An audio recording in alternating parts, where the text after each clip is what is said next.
It was one of those freezing Christmas nights where the chill gets into your very bones. I needed something hot, delicious, and magical to warm my soul. I grabbed a bottle of spiced wine, some rustic cinnamon stick, and fresh orange peel. It's simple but powerful. I poured the wine into the pan and added the aromatics. The secret here is gentle heat. Make sure never to boil it. Just let the flavors mingle and steam for about 10 to 12 minutes.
Wow, just smell that. The aroma is fascinating. It's authentic, spicy, and smells like pure holiday spirit.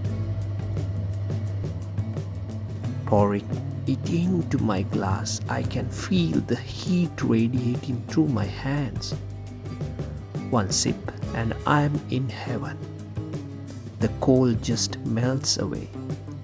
If you are feeling the winter chill, this is exactly what you need.